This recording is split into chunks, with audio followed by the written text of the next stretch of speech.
아니, 어머니, 또 오셨어요? 진짜 이러시면 안 돼요. 우리 현관 비밀번호까지 어떻게 알아내신 거예요? 민재, 우리 아들한테 전화 좀. 당신 아들 아니에요. 이제는 제 남편이라고요. 내가 정성껏 민재 좋아하는 반찬을. 저희는 이런 시장통 반찬 안 먹어요. 이런 건 오래된 아파트에서나 먹는 거죠. 우리는 유기농 식재료로 셰프가 매일 요리해 주시거든요. 민재, 우리 아들 좀 볼 수 있을까? 명절인데. 남편은 바빠요.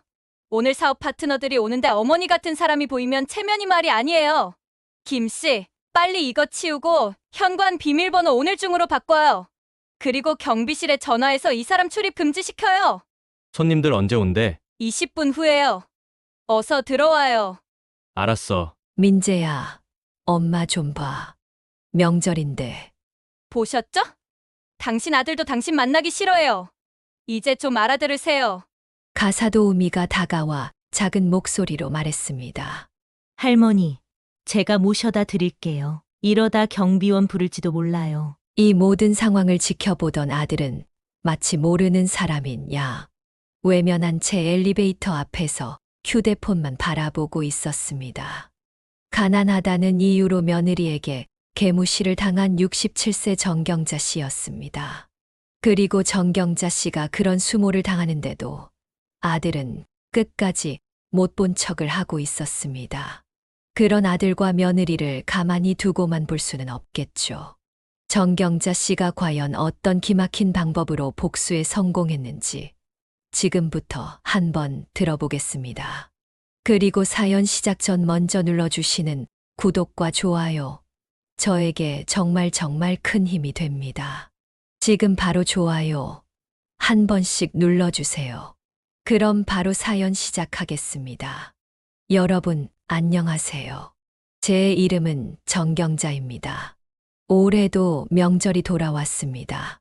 그러나 저희 집에는 명절의 흔적이 전혀 없습니다. 부엌에서 김이 모락모락 피어오르던 냄비도, 정성스레 차려진 음식도, 자식들과 손주들이 둘러앉아 웃으며 떠들던 소란스러운 분위기도 없습니다. 그 모든 것들은 이미 사라지고 한 끼를 때우듯이 밥상만 제 앞에 외롭게 놓여 있습니다. 저는 홀로 주방 의자에 앉아 아무도 오지 않는 현관문을 바라보다가 천천히 손을 뻗어 TV 리모컨을 집었습니다. 버튼을 누르자 화면 속에서는 명절 특집 방송이 흘러나왔습니다. 밝은 조명 아래에서 가족들이 모여 웃고 떠들며 음식을 나누고 차례상을 차리고 어린 손주들이 세배를 하며 한복을 입은 부모들에게 복을 빌었습니다. TV 속 아나운서는 명절을 맞아 가족과 함께하는 기쁨을 이야기하며 스튜디오에 초대한 한 사람을 소개했습니다. 다음은 최첨단 생명공학 연구소를 이끌고 있는 정민재 박사님을 만나보겠습니다. 그 순간 TV 화면 속에 익숙한 얼굴이 나타났습니다. 저는 손에 들고 있던 리모컨을 놓칠 뻔했습니다. 말끔하게 빗어 넘긴 머리, 잘 다려진 고급 정장을 차려입은 채 여유롭게 앉아있는 남자. 그 남자는 바로 내 아들 민재였습니다. 화면 속 아들의 모습은 너무나 낯설었습니다. 깔끔한 양복에 자신감 넘치는 표정으로 인터뷰하는 사람의 질문에 답하는 그 사람이 정말 내 아들일까요? 마치 다른 세계의 사람을 보는 것 같았습니다. 정 박사님, 이렇게 큰 성공을 이루신 비결이 무엇인가요? 민재는 미소를 지으며 대답했습니다. 글쎄요. 저는 사실 어려운 환경에서 자랐습니다. 부모님의 도움 없이 혼자 공부해서 여기까지 왔죠.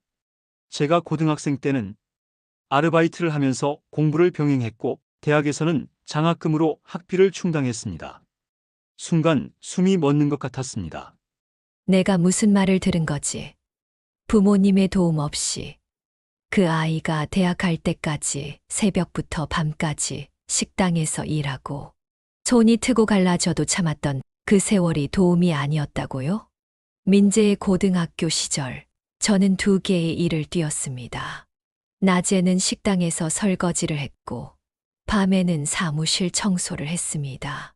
민재가 좋은 대학에 가기 위해 필요한 학원비와 참고서를 사주기 위해서였습니다. 집에 돌아오면 너무 피곤해서 쓰러지듯 잠들었지만 민재가 공부하는 모습을 볼 때면 그 모든 피로가 눈 녹듯 사라졌습니다. 대학교 등록금을 마련하기 위해 빚까지 졌던 기억이 선명합니다. 민재는 물론 장학금도 받았지만 그것만으로는 충분하지 않았습니다. 생활비, 기숙사비, 교재비, 그 모든 것을 제가 마련했습니다. 도움이 없었다고요? 어떻게 그런 말을 할 수 있을까요? 그래도 지금은 성공하셨으니 부모님께 효도하시겠네요. 인터뷰어의 다음 질문에 민재는 빛나는 미소를 지으며 대답했습니다. 물론이죠. 어머니께는 매년 해외여행을 보내드리고 있어요. 어머니가 젊었을 때 여행 한번 못 가보셨거든요. 지난해에는 유럽 투어를 보내드렸고 올해는 하와이로 계획하고 있습니다. 화면을 보며 입이 벌어졌습니다. 해외여행이라고요? 나는 여권조차 없는데. 유럽 투어, 하와이. 그 아이는 지금 전국의 생방송으로 거짓말을 하고 있었습니다. 마지막으로 연락을 받은 것도 한 달 전이었습니다. 그것도 문자 메시지로. 어머니, 이번 명절에는 처가에 가기로 했어요. 다음에 찾아뵐게요. 이게 해외여행을 보내준다는 아들의 모습인가요? 텔레비전에서는 민재의 인터뷰가 계속되고 있었습니다. 그는 자신의 연구 성과와 앞으로의 계획에 대해 열정적으로 이야기했습니다. 그 모습은 분명 자랑스러웠습니다. 내 아들이 이렇게 훌륭한 사람이 되었다니. 하지만 그 자랑스러움 뒤에는 씁쓸함이 가득했습니다. 밥상 위에 차가운 음식을 바라보다가 저도 모르게 눈물이 흘렀습니다. 이게 내가 그토록 사랑했던 아들의 모습인가? 왜 그는 나를 부정하는 걸까요? 왜 자신의 성공 과정에서 어머니의 희생을 지워버리는 걸까요? 창밖에서는 이웃집 아이들이 뛰어노는 소리가 들렸습니다. 명절이면 항상 시끌벅적했던 이 집이 이렇게 적막한 것이 너무나 서글펐습니다. 남편이 일찍 세상을 떠난 후 민재가 유일한 가족이었습니다. 그 아이를 위해 모든 것을 바쳤고 그 아이를 통해 행복을 느꼈습니다. 하지만 지금 그 아이는 나를 인생에서 지워버리고 있었습니다. 한동안 멍하니 앉아 있다가 결단을 내렸습니다. 이대로는 안 되겠다. 직접 민재를 만나봐야겠다고 말이죠. 왜 그런 거짓말을 했는지, 왜 나를 부끄러워하는지 직접 물어봐야겠다고 결심했습니다. 오래된 옷장에서 그나마 가장 괜찮아 보이는 옷을 꺼내 입었습니다. 명절이니 조금은 특별해 보이는 옷을 입고 싶었습니다. 오래된 외투와 구식 가방을 들고 집을 나섰습니다. 민재가 사는 아파트는 시내에서 버스를 2번 갈아타야 하는 곳에 있었습니다. 버스 안에서 민재에게 전화를 걸어봤지만 받지 않았습니다. 문자 메시지도 보냈지만 읽지 않은 상태로 남아 있었습니다. 아마도 바쁜가 보다 생각하며 스스로를 위로했습니다. 하지만 마음 한구석에서는 불안감이 커져갔습니다. 민재가 나를 만나고 싶어 하지 않는 건 아닐까. 그런 생각이 머릿속을 맴돌았습니다. 긴 여정 끝에 민재가 사는 아파트 단지에 도착했습니다. 처음 보는 고급 아파트였습니다. 반짝이는 대리석 로비, 정장을 차려입은 경비원, 고급스러운 인테리어. 이곳이 내 아들이 사는 곳이라니 믿기지 않았습니다. 하지만 이런 호화로운 환경 속에서 나 같은 사람은 얼마나 어울리지 않을까. 그런 생각이 문득 들었습니다. 아들이 나를 부끄러워하는 이유를 조금은 이해할 수 있을 것 같았습니다. 하지만 그렇다고 해서 자신의 어머니를 부정하고 거짓말을 해도 되는 건 아니었습니다. 용기를 내어 경비실로 향했습니다. 민재를 만나러 왔다고 그의 어머니라고 말했습니다. 그러나 기다리고 있던 것은 아들의 따뜻한 환영이 아니라 냉랭한 현실이었습니다. 집으로 돌아온 후 머릿속은 복잡했습니다. 아들 민재의 냉담한 태도, 며느리의 무시하는 눈빛, 그리고 경비원의 동정 어린 시선까지. 모든 것이 악몽 같았습니다. 하지만 이것은 악몽이 아닌 현실이었습니다. 경비원의 전화를 받은 민재는 처음에는 놀란 듯 했습니다. 그러나 곧 차분한 목소리로 지금은 만나기 어렵다고 전해달라고 했습니다. 경비원의 표정에서 그것을 읽을 수 있었습니다. 하지만 저는 포기하지 않았습니다. 다시 한번 전화해달라고 부탁했고, 이번에는 며느리가 받았나 봅니다. 부인께서 오늘은 집안 행사가 있어서 안 된다고 하십니다. 집안 행사. 설날인데 무슨 행사가 있다는 건지. 내가 그 집안의 식구가 아니라는 말인가요? 그 말에 가슴이 무너져 내렸습니다. 하지만 여기까지 온 이상 직접 민재를 만나지 않고는 돌아갈 수 없었습니다. 경비실에서 기다리라는 말에 한동안 앉아 있었습니다. 그리고 마침내 누군가 내려왔습니다.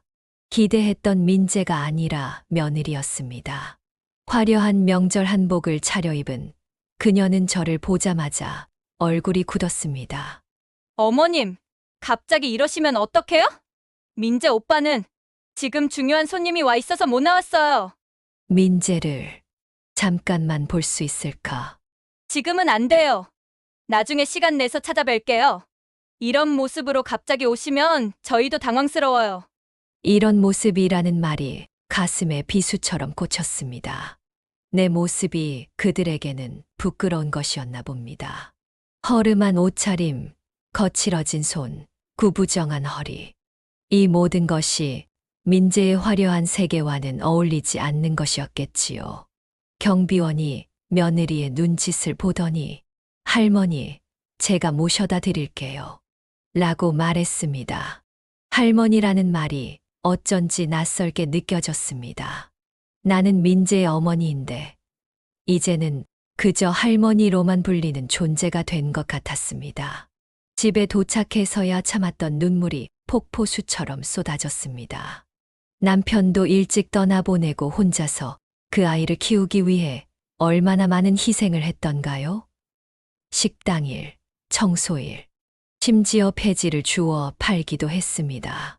그 아이가 좋은 대학에 가기 위해 필요한 책, 학원비를 마련하기 위해 하지 않은 일이 없었습니다. 중학교 때 민재가 과학경시대회에 나가기 위해 참고서가 필요하다고 했을 때 저는 일주일 내내 야간 청소 일을 더 했습니다.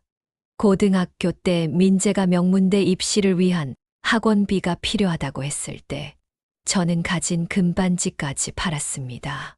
그 모든 희생이 결국 이런 결과를 낳다니. 아들은 성공했지만 그 과정에서 나를 완전히 지워버렸습니다. 자신의 성공 이야기에서 어머니의 존재는 없었습니다. 오히려 부모님의 도움 없이라며 거짓말까지 했습니다. 오래된 앨범을 꺼내 민재의 어린 시절 사진들을 보았습니다. 첫 돌 사진, 초등학교 입학식 사진, 중학교 졸업식 사진. 사진 속에서는 항상 민재와 내가 함께 웃고 있었습니다. 그때는 민재도 나를 부끄러워하지 않았습니다. 오히려 자랑스러워했습니다. 사진을 넘기다 보니 민재의 대학 입학식 사진이 나왔습니다. 나는 가장 좋은 옷을 입고 민재 옆에 서 있었습니다. 민재는 환하게 웃고 있었습니다. 그때만 해도 나를 부끄러워하지 않았습니다. 언제부터 변한 걸까요? 아마도 연구소에 취직하고 나서부터였을 겁니다. 그리고 결혼 후에는 더욱 심해졌습니다. 며느리는 처음부터 나를 탐탁지 않게 여겼습니다. 내가 식당에서 일하고 교육을 제대로 받지 못했다는 사실이 그녀에게는 부끄러운 일이었나 봅니다. 민재는 점점 아내의 영향을 받아갔고 나를 찾아오는 횟수도 줄어들었습니다. 오늘 아들의 집 앞에서 보여준 차가운 태도는 그 절정이었습니다. 나를 전혀 모르는 사람 대하듯 했습니다. 그리고 며느리의 말. 이런 모습으로 오시면 오빠도 난처해해요. 그 말이 가장 아팠습니다. 이런 모습이라는 말에서 내 모든 것이 그들에게 부끄러운 존재라는 사실을 깨달았습니다. 이대로 당할 순 없어. 마음속에서 분노가 끓어올랐습니다. 민재가 저를 부끄러워한다면 그가 말한 성공한 사람의 이미지가 그에게 그렇게 중요하다면 그 이미지를 지켜줄 의무가 나에게 있을까요? 거실을 서성이다 문득 마음에 결심이 섰습니다. 이대로 참고만 있을 수는 없었습니다. 무언가 행동을 해야 했습니다. 아들이 왜 이렇게 변했는지, 왜 나를 부끄러워하는지, 다시는 이런 일이 없도록 확실히 해야겠다고 결심했습니다. 민재가 사는 세계가 어떤 곳인지 더 알아봐야겠다고 생각했습니다. 복지관에서 컴퓨터를 배운 것이 이럴 때 도움이 되네요. 인터넷을 검색해 민재의 연구소 정보를 찾아보았습니다. 바이오텍 리서치라는 회사였습니다. 민재는 그곳의 연구소장이었습니다.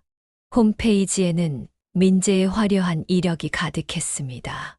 서울대학교 의공학과 졸업, 미국 스탠포드 대학교 박사, 각종 특허 보유. 정말 대단했습니다. 내 아들이라는 사실이 자랑스러웠습니다. 하지만 그 자랑스러움 뒤에는 씁쓸함도 있었습니다. 홈페이지에 있는 민재의 인터뷰 영상도 봤습니다. 거기서도 그는 힘든 환경에서 자수성가했다고 말했습니다. 어머니에 대한 언급은 전혀 없었습니다. 며칠 후 용기를 내어 민재의 회사로 찾아갔습니다. 아들을 만나려는 것이 아니라 그가 어떤 세계에서 살고 있는지 보고 싶었습니다. 화려한 유리 건물이 눈부시게 빛났습니다. 현대적이고 세련된 디자인의 건물이었습니다. 로비에 들어서자 젊고 예쁜 안내원이 저를 맞았습니다. 무엇을 도와드릴까요? 정민재 박사님 좀 뵐 수 있을까요? 약속이 있으신가요? 아니요. 그냥 죄송합니다만 약속 없이는 만나기 어렵습니다. 정 박사님은 매우 바쁘신 분이라. 제가 누구인지 말하기도 전에 거절당했습니다. 안내원의 눈에는 의심의 빛이 있었습니다. 잠시 망설이다가 말을 이었습니다. 저는 정민재 박사의 어머니입니다. 안내원의 표정이 순간 굳었다가 곧 부드러워졌습니다. 아, 그러세요? 잠시만 기다려주세요. 그녀는 전화를 걸더니 작은 목소리로 누군가와 대화했습니다. 그리고 저를 향해 난처한 표정을 지었습니다. 죄송합니다만 정 박사님은 지금 중요한 회의 중이시라고 합니다. 오늘은 뵙기 어려울 것 같습니다. 아들은 나를 만나지 않으려고 핑계를 대고 있었습니다. 로비에 잠시 앉아 있다가 밖으로 나왔습니다. 회사 건물 앞 카페에 앉아 건물을 바라보며 생각에 잠겼습니다. 그때 건물에서 사람들이 나오는 것이 보였습니다. 그 중에 민재도 있었습니다. 몇몇 외국인들과 함께 있었고 다들 정장 차림이었습니다. 아마도 방금 끝난 회의의 참석자들인가 봅니다. 민재는 자신감 넘치는 모습으로 그들과 대화하고 있었습니다. 영어를 유창하게 구사했습니다. 그들이 고급 차량에 올라타는 것을 보면서 민재의 세계가 얼마나 나와 다른지 다시 한번 느꼈습니다. 그는 이제 완전히 다른 세계에서 살고 있었습니다. 그리고 그 세계에 나는 어울리지 않았습니다. 집으로 돌아오는 길에 문득 생각이 들었습니다. 민재가 한 거짓말. 그것은 단순한 실수가 아니라 의도적인 선택이었습니다. 자신의 이미지를 위해, 자신이 살고 있는 그 화려한 세계에 어울리기 위해 그는 과거를 지우고 재창조했습니다. 그 과정에서 나는 불필요한 존재가 되었습니다. 이 사실을 깨닫자 가슴이 더 아팠습니다. 하지만 동시에 이제 더욱 분명해졌습니다. 그 거짓말이 얼마나 민재에게 중요한지, 그리고 그것을 무너뜨리는 것이 얼마나 그에게 타격이 될지. 며칠 후 다시 한번 민재의 집을 찾아갔습니다. 이번에는 경비실을 통해 들어가지 않고 직접 아파트 입구에서 다른 주민을 따라 들어갔습니다. 엘리베이터를 타고 12층으로 올라가 1203호 앞에 섰습니다. 심장이 마구 뛰었습니다. 문패에는 정민재라고 적혀 있었습니다. 내 아들의 집. 그런데 왜 이렇게 낯설게 느껴질까요? 용기를 내어 초인종을 눌렀습니다. 잠시 후 인터폰을 통해 며느리의 목소리가 들렸습니다. 누구세요? 나야, 민재 어머니. 잠시 침묵이 흘렀습니다. 그리고 냉랭한 목소리가 들려왔습니다. 어머님, 미리 연락도 없이 이러시면 안 돼요. 지금은 손님이 와 계시다고요. 딸아, 나 잠깐만 민재 얼굴 보고 갈게. 그것도 안 되니? 어머님, 지금은 안 돼요. 다음에 오세요. 민재는 어디 있니? 민재랑 통화하게 해줘. 다시 침묵이 흐른 뒤 인터폰 너머로 민재의 목소리가 들려왔습니다. 어머니, 지금은 정말 안 돼요. 중요한 손님이 와 계세요. 내일 제가 전화 드릴게요. 민재야, 엄마 잠깐만 보자. 내 얼굴만 보고 갈게. 어머니, 이러지 마세요. 지금 이러시면 저도 곤란해요. 내일 꼭 연락드릴게요. 그리고 인터폰이 끊겼습니다. 문 앞에 서서 눈물이 흘렀습니다. 내가 키운 아들이, 내가 사랑으로 품어준 아들이 나를 문전박대하다니. 저는 그 자리에 한동안 서 있었습니다. 차마 발길을 돌릴 수가 없었거든요. 갑자기 문이 열렸습니다. 민재가 아닌 며느리였습니다. 그녀의 표정은 냉정했습니다. 어머님, 정말 이러시면 안 돼요. 저희가 모셔다 드릴게요. 집에 가세요. 민재만 잠깐 보고 지금 손님들이 계시다니까요. 어머님 때문에 오빠가 난처해 하잖아요. 이렇게 불쑥 찾아오시면 저희도 당황스러워요. 그녀의 목소리가 점점 높아졌습니다. 그때 아파트 복도의 다른 집 문이 열렸습니다. 이웃 주민들이 상황을 지켜보고 있었습니다. 며느리는 그것을 의식했는지 목소리를 낮추고 경비실에 전화를 걸었습니다. 네, 12층인데요. 여기 좀. 결국 경비원이 올라왔고 저는 경비원의 안내로 아파트를 나왔습니다. 택시를 타고 집으로 돌아오는 길, 가슴이 무너지는 기분이었습니다. 집에 도착하자마자 전화가 왔습니다. 민재였습니다. 어머니, 왜 그러세요? 미리 연락도 없이 갑자기 오시면 어떡해요? 너, 엄마가 보고 싶어서 그랬어. 저도 보고 싶지만 지금은 정말 바빠요. 다음 주에 중요한 투자 유치 미팅이 있어서 준비하느라 정신이 없어요. 내가 TV에서 한 말. 나 여행 보내준다고 한 거. 잠시 침묵이 흘렀습니다. 어머니, 그건 그냥 방송에서 하는 말이에요. 너무 마음에 담아두지 마세요. 다들 그렇게 말하는 거예요. 거짓말이잖아, 민재야. 어머니, 저 끊을게요. 나중에 다시 전화 드릴게요. 그리고 전화가 끊겼습니다. 민재는 자신의 거짓말을 인정하지 않았습니다. 오히려 그것을 당연하게 여기는 듯 했습니다. 다들 그렇게 말하는 거라니. 어머니에 대한 거짓말도 그저 이미지 관리의 일부인가요? 그날 밤 잠을 이루지 못했습니다. 계속해서 민재의 말이 귓가에 맴돌았습니다. 그냥 방송에서 하는 말이에요. 그 말은 민재에게 진실이 얼마나 중요하지 않은지 보여주었습니다. 그리고 나는 그의 화려한 이미지에 방해가 되는 존재라는 사실도 분명해졌습니다. 더 이상 참을 수 없었습니다. 민재가 자신의 이미지를 위해 저를 부정한다면 그 이미지가 얼마나 취약한 것인지 보여줄 필요가 있었습니다. 아침이 밝았을 때 마음의 결심이 섰습니다. 이대로 당할 순 없었습니다. 민재가 저를 부끄러워한다면 그가 말한 성공한 사람의 이미지가 그에게 그렇게 중요하다면 그 이미지를 지켜줄 의무가 나에게는 없었습니다. 오래된 앨범을 꺼내 민재의 어린 시절 사진들을 모았습니다. 구멍난 양말을 신고 있는 모습, 낡은 책가방을 메고 있는 모습, 그리고 제가 식당에서 일할 때 같이 와서 구석에서 공부하던 모습. 이 사진들이 민재가 말한 자수성가의 진실을 보여주고 있었습니다. 서랍에서는 민재의 편지들도 찾았습니다. 대학 합격 후 써준 감사 편지, 첫 월급으로 작은 선물과 함께 보낸 카드. 그때는 분명 나를 부끄러워하지 않았는데 그 편지에는 어머니의 희생 덕분에 여기까지 올 수 있었습니다. 라는 문장도 있었습니다. 그리고 마지막으로 우리 집 서류 상자에서 중요한 것을 찾아냈습니다. 민재의 대학 등록금 영수증들, 제가 빌린 대출 서류들, 모두 그 아이를 위해 희생한 증거였죠. 민재야, 내가 부끄러워하는 과거가 너를 만든 거야.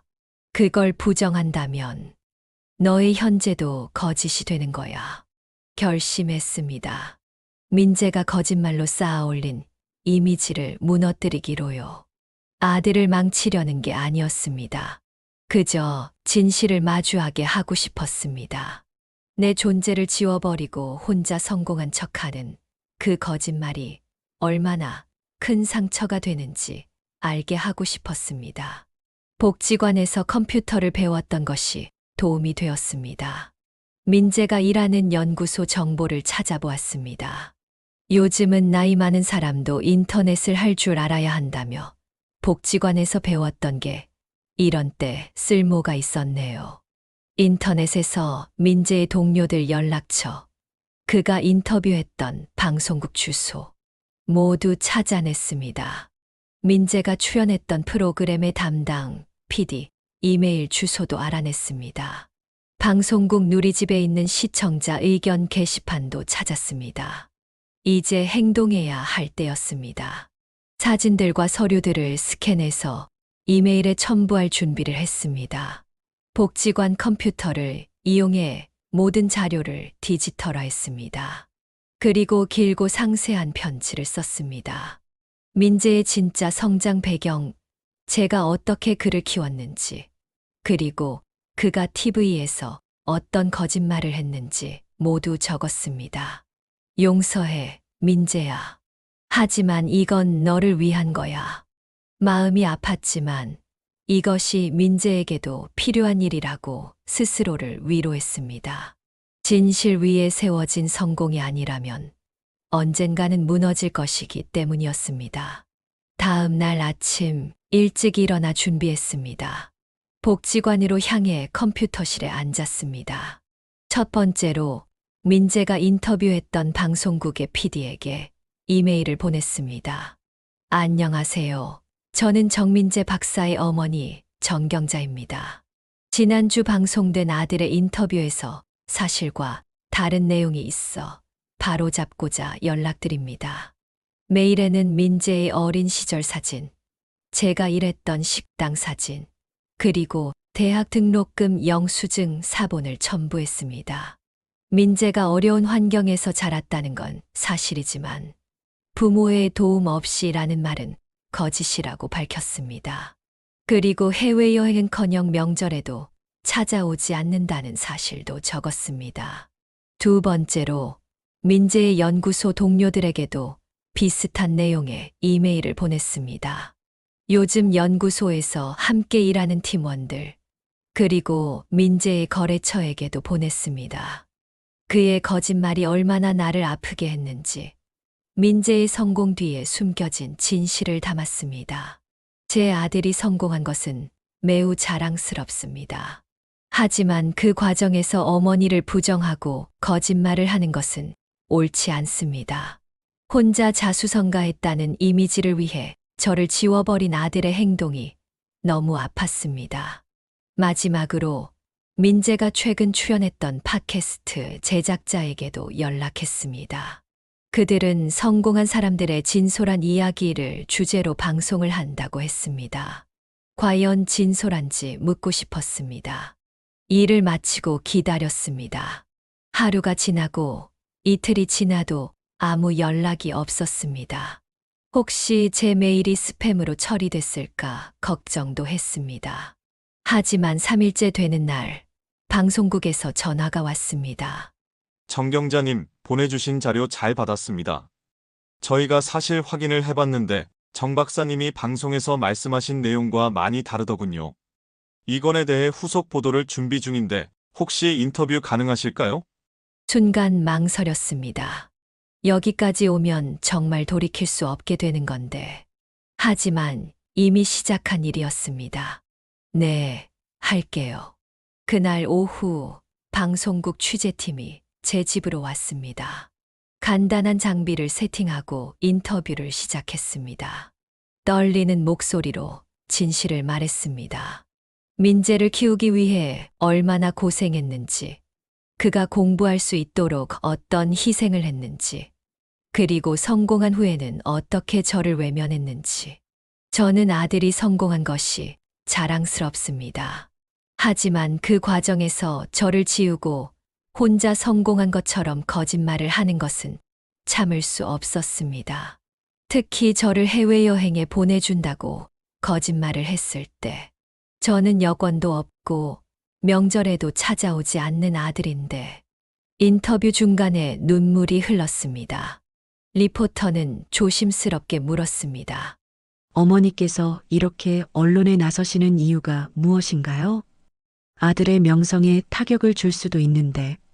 저는 아들을 망치고 싶은 게 아닙니다. 그저 진실이 알려지길 바랐습니다.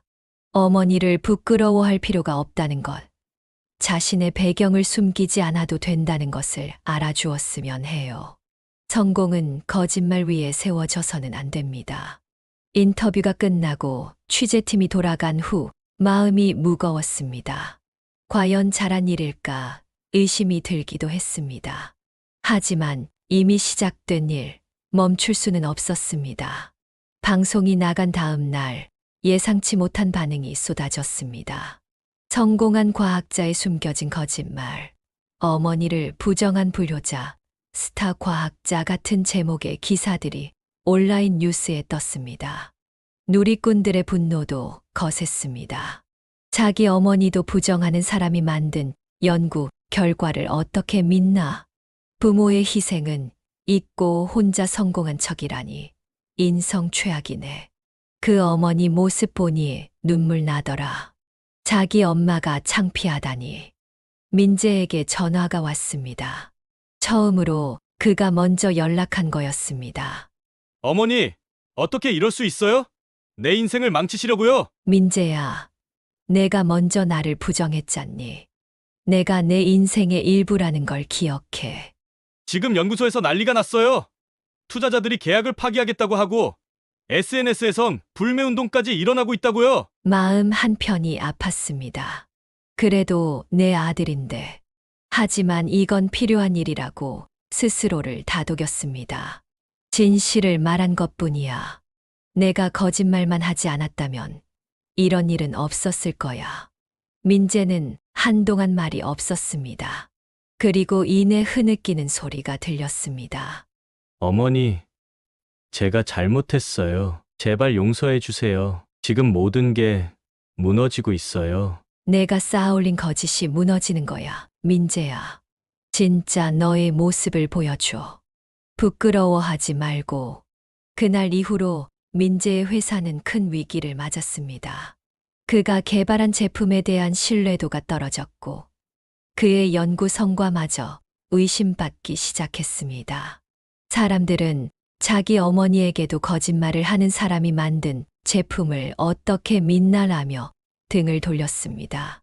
방송 이후 며느리에게서도 연락이 왔습니다. 그녀의 목소리는 전과 달리 무척 공손했습니다. 어머님, 정말 죄송합니다. 저희가 너무했습니다. 시어머님을 이렇게 홀대해서는 안 됐는데 제발 민재 오빠를 용서해 주세요. 지금 회사가 위기에 처했고 정신적으로도 많이 힘들어하고 있어요. 며느리, 왜 갑자기 이렇게 친절해진 거니? 내가 너희 집에 갔을 때는 이런 모습으로 오시면 창피하다고 했잖아. 어머님, 정말 죄송해요. 제가 너무 잘못했어요. 며느리의 태도가 완전히 바뀌었습니다. 아마도 위기에 처한 민재의 회사를 살리기 위해 저에게 화해를 청하는 것 같았습니다. 일주일 후, 민재는 모든 직책에서 사퇴했다는 뉴스가 나왔습니다. 그의 화려했던 경력이 순식간에 무너진 거였습니다. 연구소에서는 공식 사과문을 발표했고, 민재의 인터뷰 내용에 대해 사실과 다른 부분이 있었음을 인정한다고 밝혔습니다. 집에 돌아온 날, TV를 켜자 민재의 사과 기자회견이 방송되고 있었습니다. 그는 창백한 얼굴로 카메라 앞에 서 있었습니다. 저는 제 성공 과정에서 어머니의 역할과 희생을 의도적으로 축소하고 왜곡했습니다. 이는 용서받기 어려운 행동이었습니다. 어머니께 깊은 사과의 말씀을 드립니다. 그리고 저를 믿어주신 모든 분들께도 진심으로 사과드립니다. 내 마음은 복잡했습니다. 이것이 내가 원했던 결과일까? 아들을 망치고 싶었던 건 아닌데, 그저 진실을 바로잡고 싶었을 뿐인데.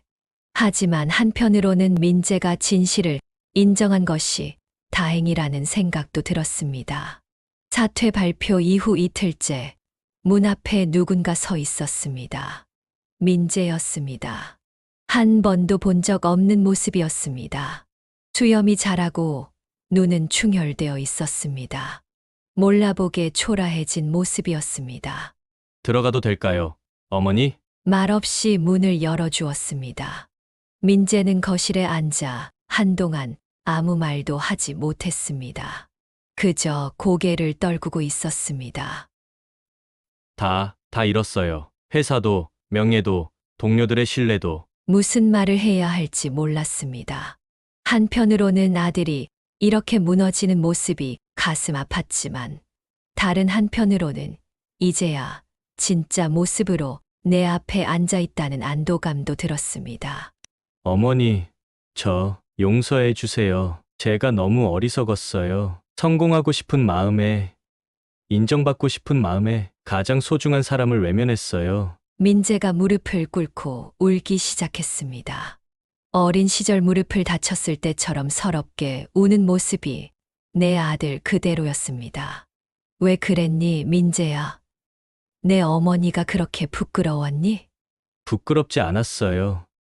그저 제가 만든 이미지에 갇혀버린 거예요. 처음엔 작은 거짓말이었는데 점점 커져서 돌이킬 수 없게 됐어요. 손을 뻗어 민재의 머리를 쓰다듬으려다 멈췄습니다.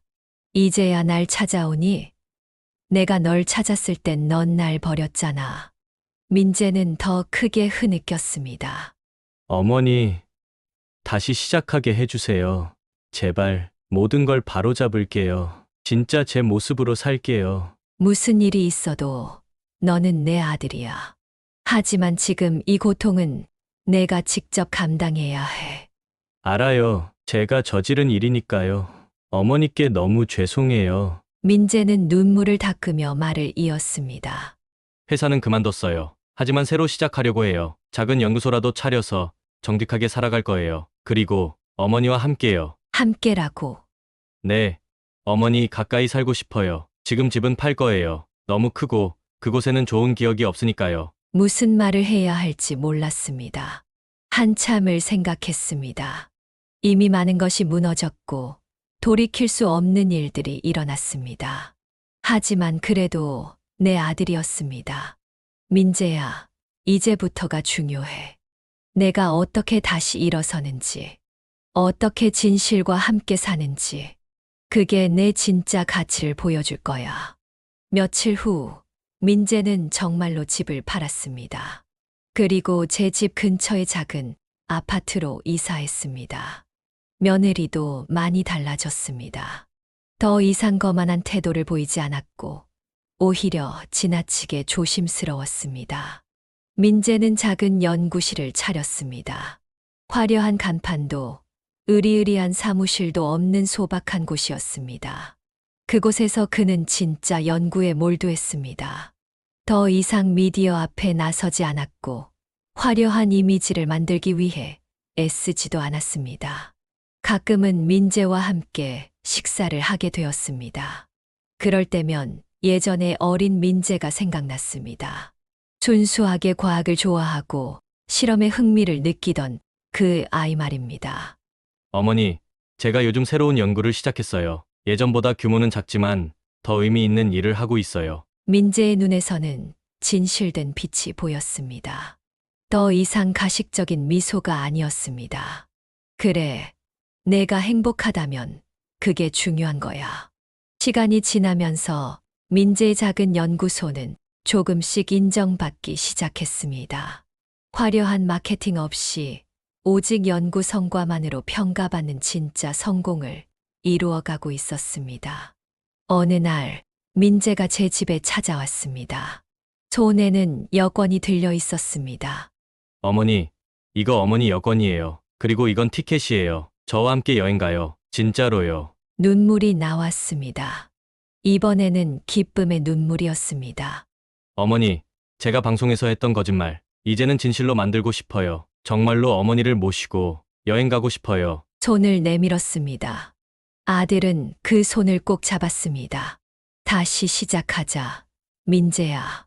이번엔 거짓 없이. 아들은 고개를 끄덕이며 내 손을 더 단단히 잡았습니다. 그의 눈에서는 여전히 눈물이 흘렀지만 이제는 희망의 빛도 보였습니다. 가끔은 무너져야 다시 바르게 세울 수 있는 법이죠. 내 아들은 이제 진정한 성공이 무엇인지 배우게 될 거예요. 그리고 나는 다시 한번 그의 어머니로서 그 여정을 함께할 준비가 되어 있어요.